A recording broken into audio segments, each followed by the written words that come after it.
Plus News Updates. Mga balita ngayon, extradition treaty ng Pilipinas sa Portugal para maaresto si Saldico ipinag-utos ni PBBM. Rido sa Dato Piang natuldukan sa mapayapang kasunduan.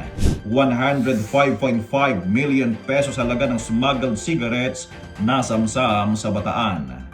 Ako po si Cesar Sorian para ihatid ang mga nangunang balita sa buong kapuluan ngayon. Ipinag-utos ni Pangulong Ferdinand Marcos Jr. ang pagkakaroon ng extradition treaty ng Pilipinas at Portugal para maaresto si dating Ako Bicol Representative Saldico.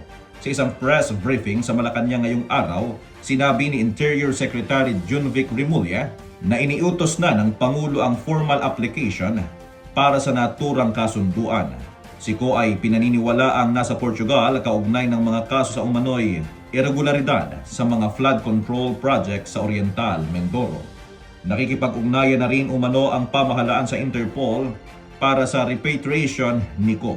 Bagamat una nang kinansila ang Philippine passport ni Ko, hinihinalang may hawak siyang Portuguese passport na nakuha umano niya maraming taon na ang nakalipas. Matagumpay na naresolba nitong Enero 12, 2026 ang isang matagal ng rido sa Dato Piang, Maguindanao del Sur. Formal na nagkasundo ang mga pamilya ni Datonino Ibrahim at Aladdin Singh sa isang peace settlement na ginanap sa headquarters ng 6th Infantry Battalion ng Philippine Army sa Barangay Buayan.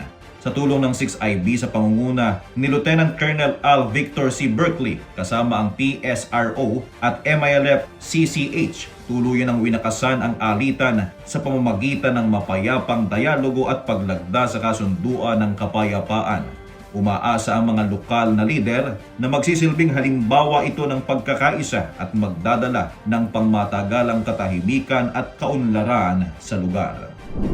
Nasamsam ng Bureau of Customs ang aabot sa 105 million pesos 575,000 halaga ng hinihinalang smuggled cigarettes sa isang compound sa Barangay Santa Isabel, Dinalupihan, Bataan nitong Enero 9, 2026.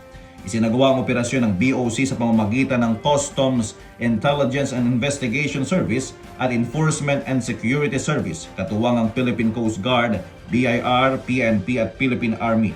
Na-recover sa lugar ang mahigit 1,000 master cases ng sigarilyo, nalula ng 12 sasakyan at pinaniniwalaang ipamamahagi sa Regions 2 and 3. Ayon kay Customs Commissioner Ariel F. Nepomuceno, patunay ang operasyon ng mahigpit na pagpapatupad ng pamahalaan laban sa smuggling at sa patuloy na pagprotekta sa kita ng gobyerno. Para sa Kidlat News Channel, ito si JP Adaw, nag-uulat. Ako po si Cesar Soriano, kasama nyo sa bawat pagputo ng balita.